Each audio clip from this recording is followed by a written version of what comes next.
How we doing, everybody? UFC Thoughts here, and today I'm going to be going over my picks and breakdown for every fight on UFC Abu Dhabi, Whittaker vs. De Ridder on July 26th, 2025. Timestamps in the comments below. Let's get right into it with the first fight of 12. We start with Martin Buday versus Marcus Buchecha. I don't know. I'll go with Marcus Buchecha, but I feel like I'm falling into a trap a little bit here. Martin Buday can definitely win this. He should not be a plus 240 underdog against Marcus Buchecha. I just think Martin's style of walking everyone down, using his size to his advantage, kind of blubber maxing everybody, just kind of walking them down, putting them against the fence, landing a lot of total strikes, punches to the body, knees to the thigh, knees to the body, not doing a whole lot of damage, just kind of like being busy in the clinch, kind of backing people down, jabbing at will. This is going to be the first time in his career that he's fighting an actual, like, physical heavyweight. This dude's like, Marcus is like jacked. And also, I think, like, if Martin, he's a guy that really likes to get the clinch going, really likes to brutalize people with elbows and, like, tight hooks and close space. If he does that with Marcus, where he just kind of blubbers forward and plods forward, just kind of not really doing much, just trying to push you back, I feel like Marcus is going to be able to get his wrestling and jiu-jitsu going. If you don't know who Marcus Buchecha is, this dude's been grappling professionally in jiu-jitsu since like 2009. He's wrestled quite literally everybody you can wrestle or not wrestle, grapple with. He's grappled with Gracie brothers before. He's grappled Gordon Ryan before. He's grappled Rodolfo Vieira. He actually beat Rodolfo Vieira. He's got a shit ton of titles. He's won a lot. He had a really good run in the ADDC or whatever? The ADC, I think is what it's called. I don't remember. He had like a crazy run in 2017. And he transitioned MMA. His one loss is to Rug from one who's a jacked black man who hits really hard. Martin, I feel like if he walks forward, I think Marcus is going to be... He's got... For a jiu-jitsu guy, Marcus has decent takedowns. Like, he's got really solid hip placement of his arms. He goes under the butt, scoops. He knows how to transition from people defending where he, switches to the side and gets to your back really easily, forces you to your hands and knees. He's really good at that. I know Martin Buday is a 100% takedown defense and all, but he's never wrestled or fought a guy with the grappling, the caliber of Marcus Buchecha. We saw the first guy that he fought that had somewhat decent grappling. Maybe Uran Saltibaldiev is better than I'm giving him credit for, but, in Shamil Gaziev, he fucking crumbled to pieces. So, Marcus, maybe I'm running into a trap. Maybe he's not as good as from what I've seen on tape. It looks like he hits pretty hard as well, has a really good ground and pound, is able to... And also, I feel like Walter Walker has had such success. There's no way Marcus Buchecha, who's been grappling since 2009, doesn't know what a leg lock is, right? Like, he has to. So I feel like we're going to see some fluke maxing here and get a fluky submission over Martin Buday in the first round. I'm going Marcus Buchecha. Maybe it's a trap, because Martin should not be as big of an underdog as he is, though. We move to Muhammad Yahya versus Stephen Nguyen. I'm going Stephen Nguyen for sure.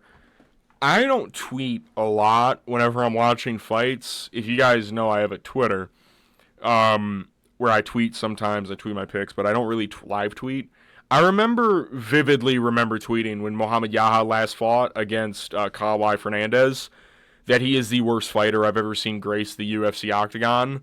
He genuinely has no idea what he's doing out there. Stephen Nguyen looks like he's trained somewhat.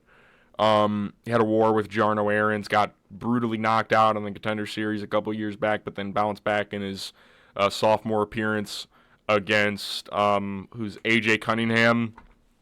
Kind of just tuned him up on the feet. And that's exactly what I think is going to happen. Muhammad Yahya, to me, outside of a big old right hand and some low kicks, he has no idea what the fuck to do in the octagon. He genuinely he's a shitter. He's just in the UFC because he's from the UAE. He's from the United Arab Emirates. He's from there. That's the only reason why he's in the UFC. He's like the only guy that they have who's actually like somewhat, has had somewhat success, but it's against other jobbers. So I can't in good faith pick Muhammad Yahya. Even though Stephen Nguyen got fucking beat up by Jarno Aarons, got dropped I think twice in that fight, got hurt a bunch. I just don't think Muhammad Yahya is good enough to even hurt Stephen Nguyen. I think Stephen Nguyen's going to be able to beat this fucking guy up for 3 rounds, if not find a finish. I think he TKOs Muhammad Yahya. Muhammad Yahya has terrible hand placement, terrible defensive mechanics, the worst footwork I've seen in the UFC, and this is a promotion that has Jamal Hill in it. I just think Stephen Nguyen's going to tune him up just because Muhammad Yahya is that bad. So, Stephen Nguyen, do whatever you want to Muhammad Yahya. He will let you do it. We move to Ibo Aslan versus Billy Elekana. I might take a risk here. I'm going to pick Billy Elekana to submit Ibo Aslan. Ibo Aslan really, his previous performance against Ion Cutelaba really threw me off. I thought it was a very shit performance. In the first 2 minutes of a fight, he swung and missed half his strikes, and not only that, he got incredibly frustrated because he wasn't already knocking Ion Cutelaba out. He was super frustrated and started just kind of like, how do I put that without saying the actual word? Extra chromosome throwing punches. He was like an autist. Like, that's a weird way to put it, but like, he was throwing punches like an absolute goober. He was just throwing them from the hip and not having any, and he ended up getting taken down for it. And then I look back at some of his other performances. Rafael Sequeira is garbage. He is terrible at fighting. That's like, Modestas Bukauskas got that one back in blood as well. Black in blood. And then his debut against fucking the Pleasure Man, what's his name? Fucking Turkalj. Anton Turkalj. He went to war with Anton Turkalj. And you get a guy like Tyson Pedro to do it in under 4 minutes. I think Ibo Aslan's power is heavily overrated, considering the Ion Cutelaba fight. And I also think his grappling is definitely still there to get capitalized on. You just need a guy with lighter man skill, and Billy Elekana is the man to do the job. We saw Billy Elekana very easily take down Bogdan Guskov, which might play a part in my pick later in this video. Billy very easily took down Bogdan Guskov, who is a very decent light heavyweight. And I know he quit in that fight. That's because he took it on like 5 days' notice. Let's keep it a buck with Billy Elekana. He literally was literally a week's notice for that fight and had no fight booked. He was a middleweight moving up. And he still basically won the first round, had Bogdan's back for fucking 3 minutes of that first round. If he gets Ibo Aslan down, from what I've seen, Ibo Aslan, if he ever ends up on the ground, like, even in the first Turkalj fight, dude, he's such a fish out of water. He has no idea what he's doing. I know in the rematch with Anton, it never hit the ground from my remembering. It was just a stand-up fight because he was actually stuffing takedowns. That's because Anton's super slow with his entries. And Billy's got decent stand-up, too. Very powerful, straight punches. And that was all Ion really needed to do. Mix straight punches in, and then dive for the legs. Make Ibo throw like an absolute moron, and you're getting a free takedown. And Ibo Aslan always throws like a moron. I know he hits very hard. I know, the Turkish power, brother. You want to fight Turkish power, brother. I get that. I think Billy Elekana is an underrated underdog on this card. I'm going to pick him to win by submission. I think Ibo Aslan's last performance really threw him off his groove. And I don't really think he's all that good. So I'm going to go Billy Elekana by first round submission over the last Ottoman in Ibo Aslan. And Ibo Aslan, it's a tricky bit because he could just fucking shin Billy Elekana for some reason, just catch him off guard, you know what I mean? Like, he could have Taba Gaultier max it and just hurt him with the first thing he lands. But I don't think so. I think Billy Elekana's decent. You know what I mean? He's a bigger middleweight as well. He's not like a small guy for light heavyweight. He's like an actual light heavyweight. So I'll go Billy Elekana. Fuck it. We move to Amanda Ribas versus Tabatha Ricci. Do any of you really give a fuck what I have to say about this fight? I'm gonna pick Amanda Ribas, I guess. I don't really care all that much. I think Amanda Ribas, her striking, while a bit more wild and maybe not entirely as technical as Tabatha Ricci, she throws more, in my opinion. And at the end of the day, a lot of WMMA is just volume and being able to land. And she's got a significant reach advantage here. And Tabatha's short, stubby. And Amanda actually has decent takedown defense as well. I don't feel like Tabatha Ricci can, like, fluke a takedown at the end of a round and be like, well, Tabatha got the takedown at the end of the round, dude. I think the round's got to go to her. I don't think it's going to be, like, one of those things. I think Amanda Ribas does more damage as well. She's able to do damage. Like, look at even though she did get finished by Maycee Barber, she did do quite a bit of damage to Maycee Barber in their fight. And, you know, she's coming off the Dern loss. She went pretty evens with Rose, from what I imagine. I just don't think Tabatha Ricci's all that good. I think she's had really close fights that are arguable. I thought Angela Hill honestly could have beaten her, honestly. I think Amanda Ribas is just a better fighter. She's bigger, has way more experience against the tops of the division, at least. You know what I mean? And Tabatha, when we saw her go up against, like, top 10 level shit, she kind of crumbles every time. Like Lupita Godinez beat her, fucking Yan Xiaonan styled on her, you know what I mean? Like, I just don't really think Tabatha Ricci has what it takes to be in that top echelon of the division. Like, Ribas has been in there with some gnarly girls, so I'll go with her. I think she's got decent grappling defense to ward off Tabatha Ricci's takedown offense. And also, I think she's just a more output volume level striker than Tabatha Ricci. So, I will go Amanda Ribas. We move to Davey Grant versus Damone Blackshear. I'm going to go with Damone Blackshear on this one. It is really just an age thing for me on this one. I think, like a future fight on this card, I think it's probably the next fight, actually. Davey Grant's 39 years old, and he hasn't fought since December. Had a really good performance against Ramon Taveras. That's a Ramon Taveras who is strictly boxing. You know what I mean? And prior to that, the last time he fought was... Fuck, I can't even remember the last time Davey Grant fought before that. When was it? I can't even remember. I don't have Tapology pulled up either. Excuse me.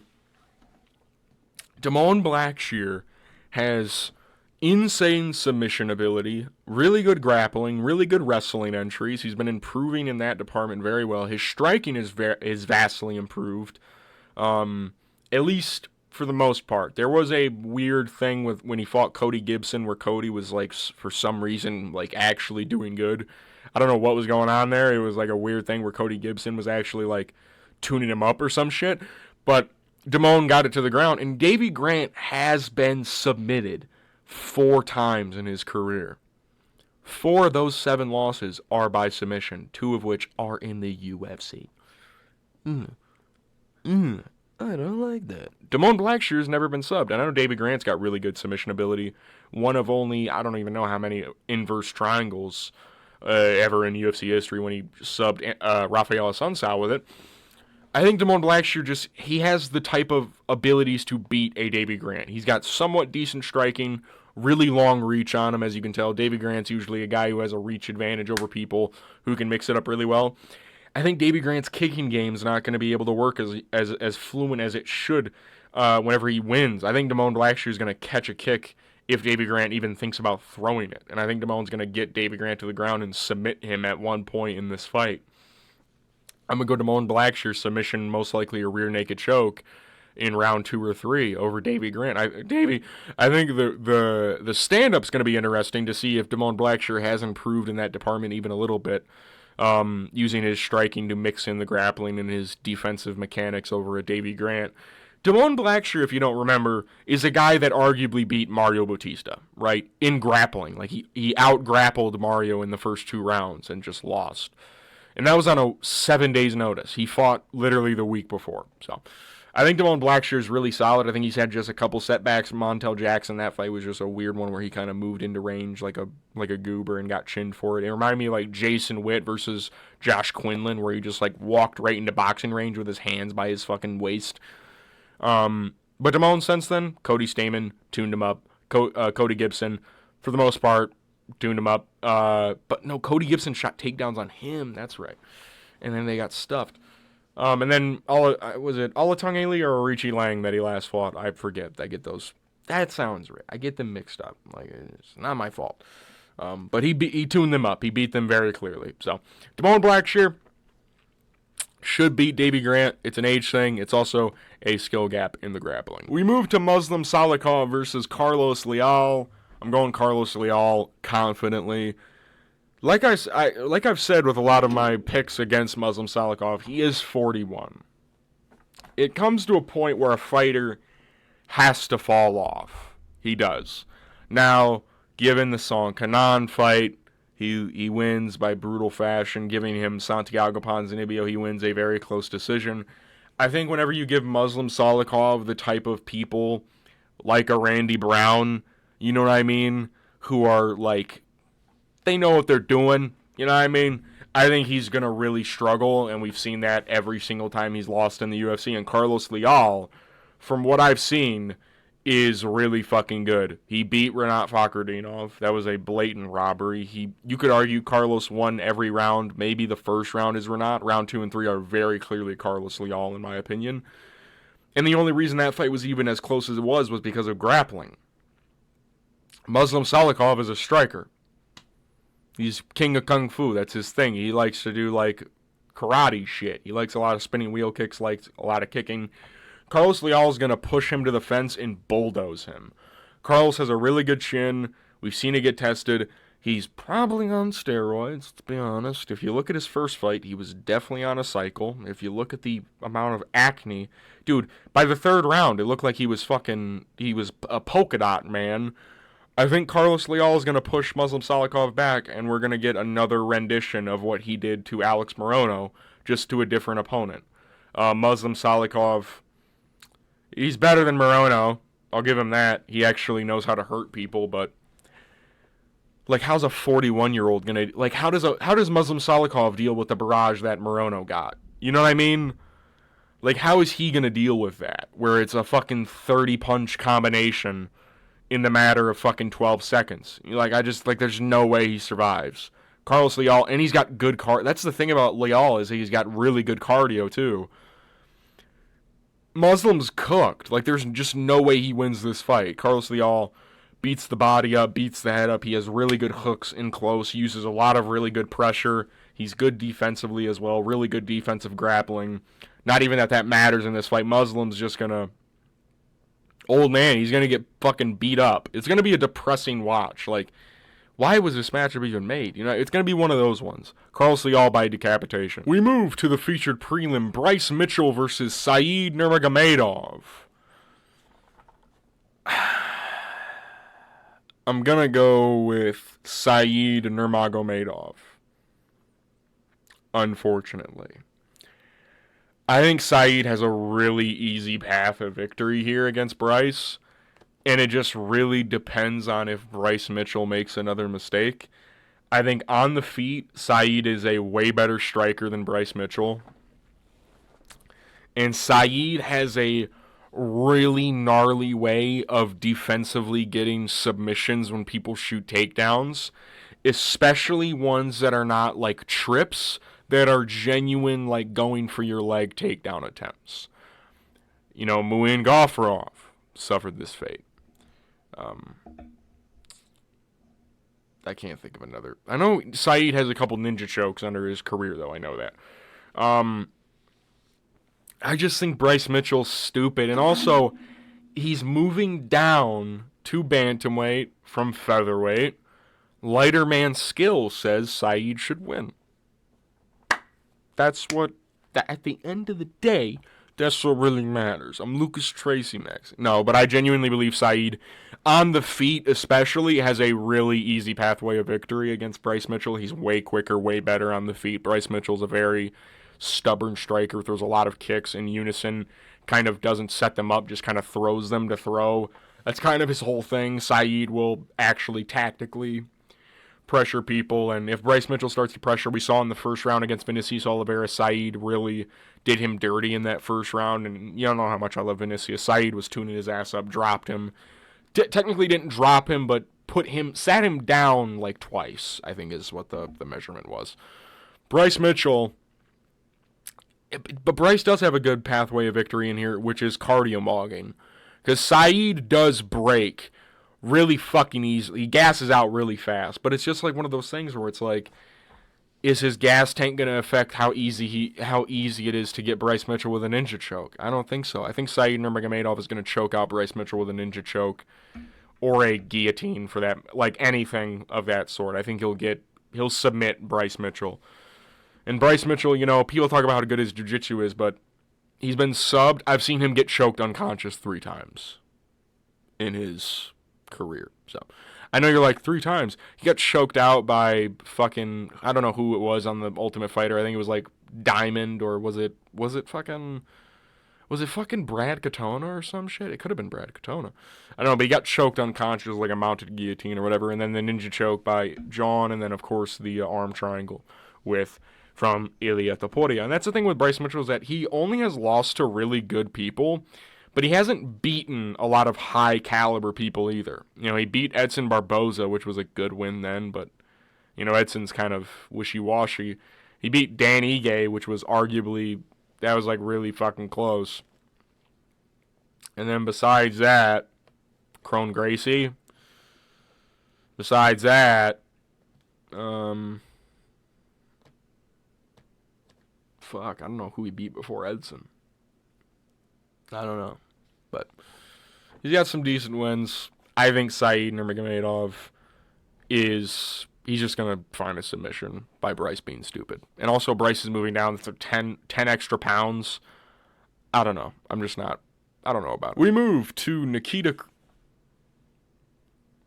the start of the main card. Nikita Krylov versus Bogdan Guskov. I'm going to go with Nikita Krylov. Listen, I'm not done with my boy Nikita. Alright, that was a fluke at 314. Nah. It could end up being the same thing where he runs in and gets chinned for it. It's just weird because I haven't seen him get knocked out in so long. It's just like, it was wild. I think that this fight's going to be a ground fest, though, for Nikita Krylov. I think Nikita Krylov is going to be able to take down Bogdan Guskov. Bogdan's got really weak takedown defense. He's got a really weird takedown defense. He's at like 50% in the UFC. I think Nikita Krylov can set it up. And it's not like Bogdan is like a sniper or whatever. You know what I mean? He's a guy that he doesn't counter-strike. He's more of a going forward kind of guy. He doesn't really counter-strike all that well. He's more of a, he's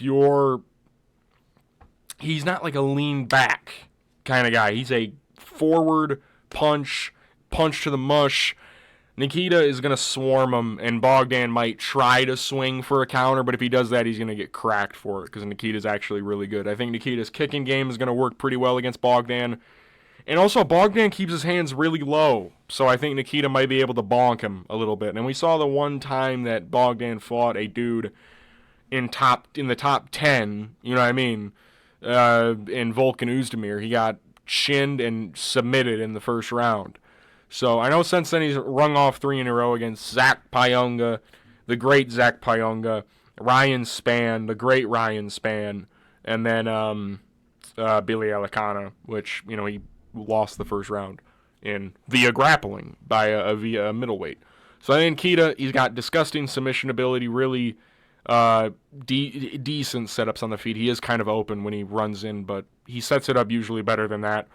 And I don't know if Bogdan Guskov has the weapons. He's got really good power and really awkward angles that he can attack from. But I just think Nikita Krylov is too good for Bogdan Guskov. I think Bogdan Guskov is a guy that they're pushing really hard, really early in his career for some reason. Well, not early in his career. He's 17-3 for Christ's sake, but he only has 4 fights in the UFC, and he's fought Volkan Oezdemir, Ryan Spann, and Nikita Krylov in his first 5 fights. It's just it's strange to me. So I'll go Nikita Krylov over Bogdan Guskov. I'll go submission. I'll go arm triangle submission. If he doesn't submit him, he'll bonk him. Nikita's a really high percentage finish rate fighter. Does he have a 100% finish rate? I think he might.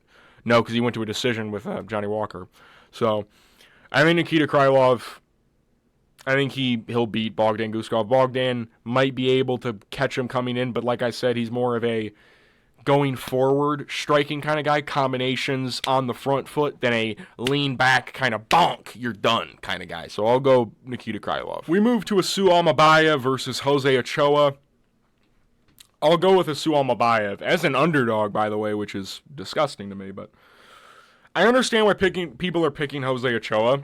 Just kind of looking at the last performance that each had, Asu look like fucking dog shit against Manel Kape. I think we can all agree on that. And Jose Ochoa kind of had a really solid performance over Cody Durden, got a disgusting knockout over Cody Durden.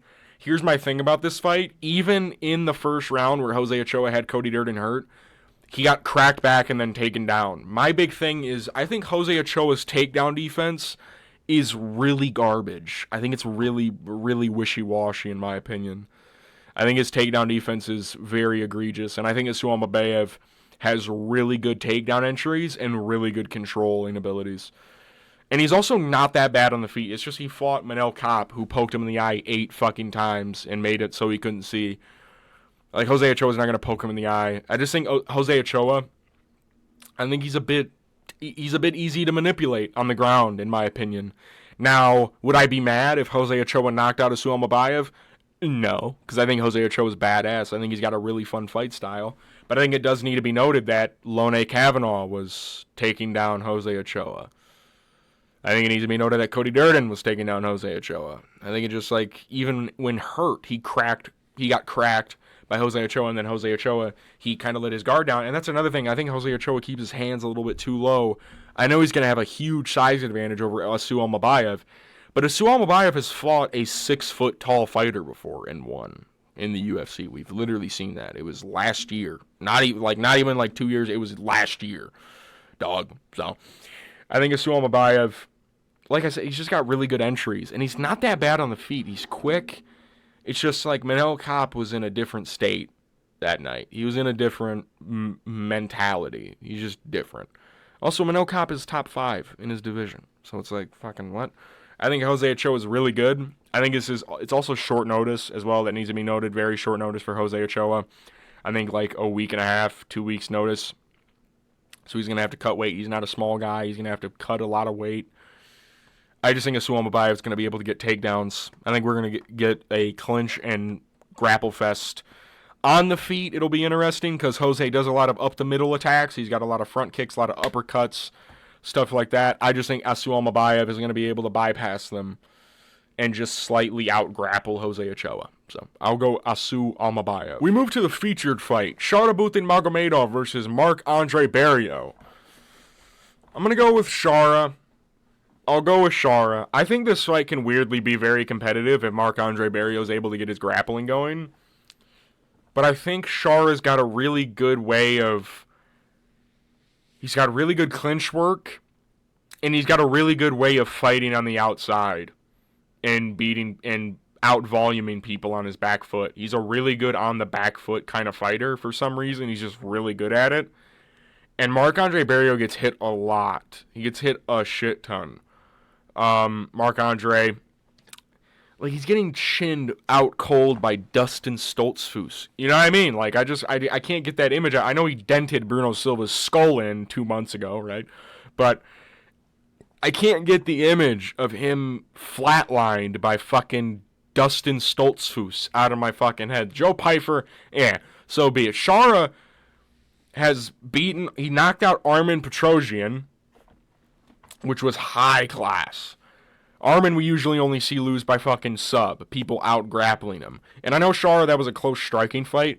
Marca doesn't have good enough striking to, like, hang in there with Shara. He just doesn't. Shara has way too much volume for him, and he's got good cardio, and he also has surprisingly good takedown defense for a kickboxing first kind of fighter. I know his record's kind of bloated a little bit. Armin Petrosian,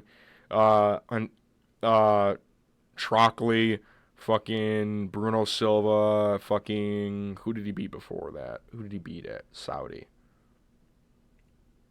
Or was it, no, it was Mikhail Oleksiejczuk. I like the Mikhail Oleksiejczuk win. He went to war with fucking Oleksiejczuk. I really like that. He had a grit out with Mikhail Oleksiejczuk, who is really good, who's dropped Kevin Holland before, and just knocked out Cedric Dumas. He's actually he's starting to get there.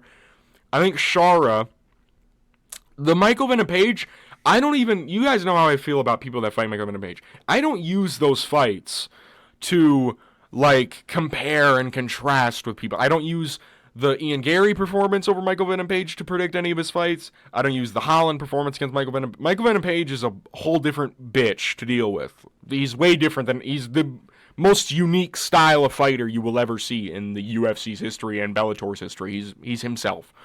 Marc-André Barriault is a 60s style plodster who fucking plods forward, does a couple ones and twos and a couple really big hooks and tries to press you against the fence and land really gnarly elbows and kind of make it a gritty grit fest.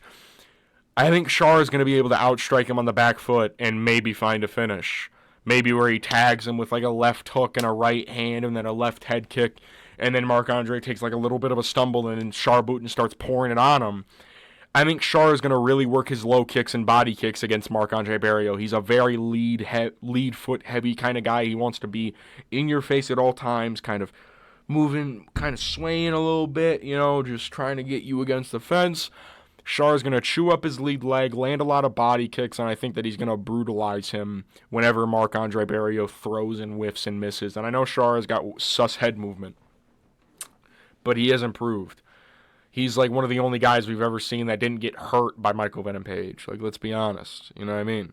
And I know that's a small pond of fighters because he was only the third guy to fight him in the UFC, but Kevin Holland's got a good chin, and Michael was cracking him. Ian Gary's, he was cracking the shit out of Ian Gary. Shar, at least got somewhat close to him. Marc-André Barriault was going to be there to get hit. And I think that's a bad idea against Sharabutdin Magomedov. Not because he hits hard, but just because he's very precise and he's actually decent. So I'll go Sharabutdin Magomedov. I'll go second or third round TKO for Shara. We move to the co-main event. Petr Yan versus Marcus McGhee. I'm going Petr Yan by third round TKO. It's unfortunate for Marcus McGhee that this is the fight that he gets to try and boost him up the rankings. I don't really see a fight that he wins outside of maybe fluking. The first round is going to be the round to watch in this fight. Because if you're scoring, the first two rounds are going to be the first round especially. Petr Yan, we all know he has a very slow start, very methodical approach where he tries to download data, tries to see your reactions to his feints, tries to time you on exits, tries to figure that shit out. That's sort of his thing. I just think in a pure striking fight, Marcus is not going to shoot any takedowns on Petr Yan. He just isn't. There's no way. He doesn't have a good enough wrestling base. He's a striker first, really good boxing, solid low kicks as well. There's literally no shot Marcus McGhee tries to wrestle, and if he does, Petr Yan's going to stuff the shit out of it. In a pure striker first matchup, where Petr Yan has the grappling advantage, and he's not fighting a unicorn in Sean O'Malley, who has insane pop, who has insane reach, who has insane striking ability. I just don't really see a way that he loses. I just don't really see it. Marcus McGhee is short. He's old. He's 35 years old. His track record in the UFC, besides Jonathan Martinez, is one of the weakest I've ever seen for a ranked fighter in my fucking life. How is he number 12 in the division when his best win is Jonathan Martinez when Jonathan was 14th? His wins before that were J.P. Bays, Gaston Bolaños, and Journey Newsom. I get all by finish, but they're all shit. J.P. Bays has the weakest chin I've ever seen in my fucking life. Gaston Bolaños is 1-3 in the promotion, and Journey Newsom he's a journeyman. He was average at best. I just don't... And he almost got finished in the third round by Jonathan Martinez with low kicks. I know it's with low kicks, and Jonathan Martinez has some of the best low kicks in the UFC, but Jan is one of the best pound-for-pound strikers we've seen ever when he really gets fluid and going. I think, we saw in the Song Yadong matchup, he started slow, but that's because Song was starting to feint those takedowns, trying to get those reads, and Petr Yan, that was him coming off the Murat performance.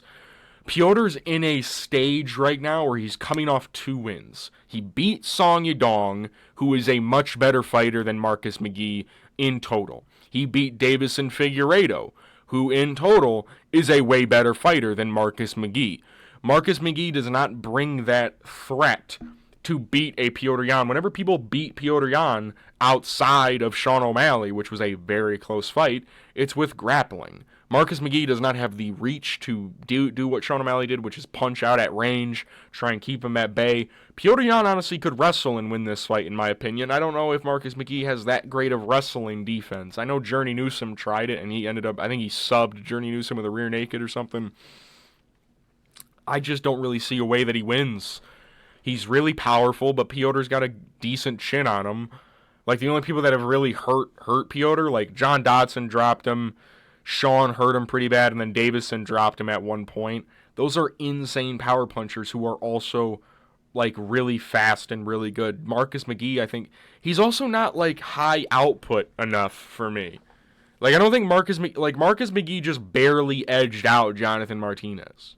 Like, barely. You know what I mean? Like, round 3, you could, like, if he gets beat up a bit more, it's a 10-8. He arguably almost got drawed by fucking Jonathan Martinez. I think Petr Yan's going to work him. He's younger than Marcus McGhee, which is something we don't see. I mean, well, technically Petr Yan's been younger than, he was younger than Deiveson, and he was way older than Song, but I think that Petr Yan's just better. He's better. Marcus McGhee does not have the tool set to beat a Yan in this division. The only way he does it is by barely outdoing him in round 1 and round 2. I just don't see that. I think if Yan, in a pure striking fight, there is no fucking way Petr Yan loses to Marcus McGhee. There is no way. He's too slick. His boxing is too slick. He has really solid grappling entries as well. His Osotari grip throw that he had on Deiveson. If he does that shit to Marcus McGhee, he's gonna die. You know what I mean? There's no way. Yan is way too good to lose to Marcus McGhee. I know he's taking a lot of damage. I know he's been in a couple wars. And Marcus McGhee, he's powerful. There's just no way he fucking beats Yan. If Marcus McGhee ends up in the top 5, I will lose my fucking mind. There's just no way he beats Petr Yan. No way. We move to the main event. Robert Whittaker versus Reinier de Ridder. I'm not very good at picking main events on fight nights. Pay-per-views, I'm killing it. I'm going to go with Reinier de Ridder on this one. It is tricky. It is a tricky fight.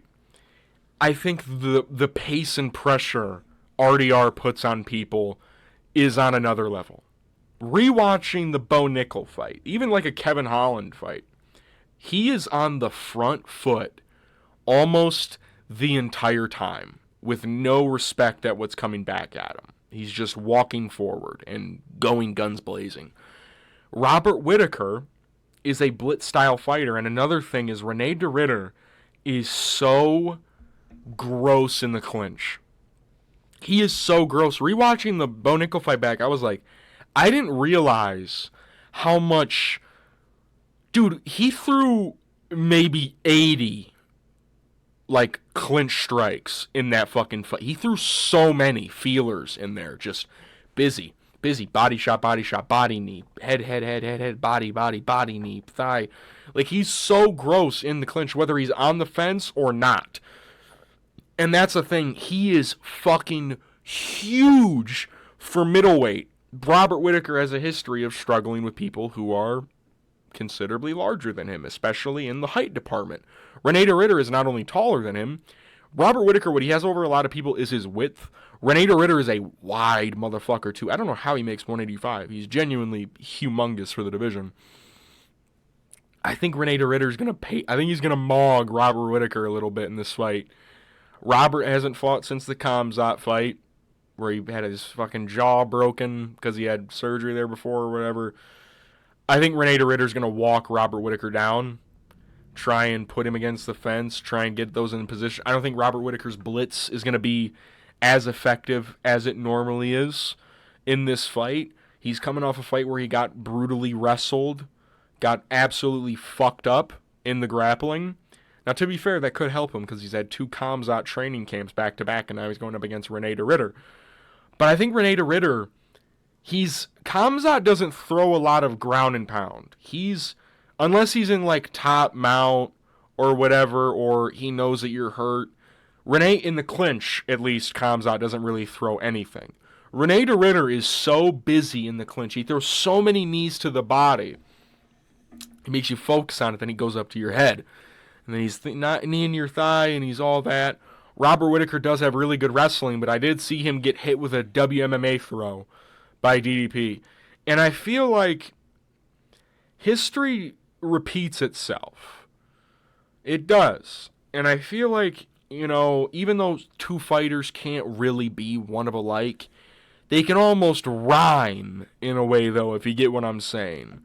I feel like Reinier Ritter is just DDP incarnate. He's a goofy Dutchman who just does whatever he fucking wants. He walks forward, he has nasty teeps. His striking isn't that bad. His defense is kind of worrying, and that's why I thought about, like, everyone was thinking about picking Bo Nickel in their fight was because, Reinier, he's so open. Robert Whittaker's going to be at a severe size disadvantage here.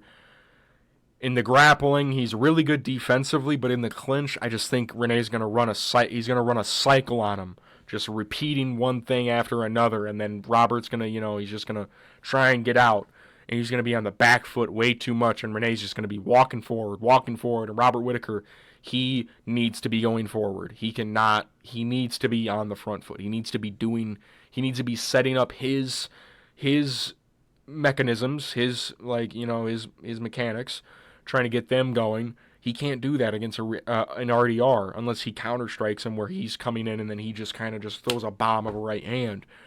But Robert Whittaker isn't really known for having the best power now, is he? And he's also known for having a suspect chin. You know what I mean? Like, I just think there's a lot of obstacles going against Robert Whittaker in this fight. I think there really is. I think Reinier Ritter's really disgusting. Now, does he beat Khamzat? Does he beat DDP? I don't know. I think Robert Whittaker is honestly one of the better matchups for him. Just because size-wise, he's one of the smallest guys in that top 5. And also, age-wise, I think he's the second oldest in that top 5 behind Izzy, maybe. Is Izzy older than Robert, or is Izzy younger? I think Izzy's probably younger. Excuse me. Or maybe they're the same age. I don't know. But I think Reinier Ritter is going to be able to run a marathon in this fight. I think he's going to run a really nasty game plan where he's walking forward, putting Robert Whittaker in uncomfortable positions, making him fight a fight that he shouldn't be fighting. Robert should be methodical. He's going to force him into a gunfight, and Robert Whittaker is not good in gunfights. He just isn't. Not now, at least. Back then, the Yoel Romero fights show different, but I think right now Robert Whittaker has been in so many wars, had so many years taken off of him. I think Renee's going to not bully him as bad as he did Bo Nickel. I think it'll look a little bit like it'll be a more refined version of that, but maybe GM3 level, combativeness, where it's not as one-sided. Because Reinier Ritter basically, bullied Bo Nickel in their fight. GM3 actually put up a bit of a fight. And also, Reinier seemingly hits hard. He dropped GM3 pretty fucking bad. His knees crumbled Bo Nickel. I think that he's honestly really nasty. I think Reinier Ritter's going to beat Robert Whittaker. I want Robert Whittaker to win because I love Robert, but I would not be mad at an RDR victory. It would be such life brought to that top 5 in that middleweight division, just having RDR's goofy ass just, hey, fella, and also Reach, he's just a gangly fucking freak, isn't he? I'll go with RDR. I think RDR, Robert Whittaker can chin him just because, like I said, The hands are low for RDR. His striking defense is worrying. But I think RDR is going to run a clinic on him. I think he's going to have a really disgusting game plan. I will go with Reinier Ritter to win by... I'll go TKO over Robert Whittaker in the first or second round. Or third. I'm UFC Thoughts. These have been my picks and breakdown for every fight on UFC Abu Dhabi, Whittaker versus De Ritter on July 26, 2025. My confident picks reside with Stephen Nguyen, Carlos Leal, and then the co-main event, Petr Yan. My pre-card rating is a 9 out of 10. For a free fight night, this is one of the best cards I've seen in a long time. For a fight night. This is not a pay-per-view. This is a fight night, and we have Whittaker, De Ritter, Petr Yan versus Marcus McGhee, fucking Sharabutdin, Magomedov on there, Bryce Mitchell versus Saeed Nurmagomedov, Nikita, Krylov, Bogdan, Guskov, Almabayev as well. Like, there's a lot of fun fights on here. You know, we got Tabatha Ricci on his bitch. I think there's a lot of fun fights on here. Now, are there a lot of finishes? I'm not sure. I think there's going to be quite a few decisions. I think the finishes are going to be gross, though. I think the knockouts and subs, I think they'll be gross submissions, not as anticlimactic as some of the past cards have been. I think this card's going to be good. Abu Dhabi usually does. Abu Dhabi does have a weird thing where the cards are gross, and then sometimes they don't pay off. You know what I mean? Like, sometimes the fights are not as good. Like, Saudi Arabia last year was pretty wishy-washy. Saudi Arabia this year was kind of wishy-washy as well. I think that we're going to get a good fight, though. I think we're going to get some good fights on Saturday. Yeah. If you like the video, give it a like. If you want to see more content like this, subscribe. Leave a comment down below what you guys would like to see next. I might make a video about the news that broke. I probably will. I probably will. You guys know me. I probably fucking will. But, yeah. I will see you guys after the fights. Peace.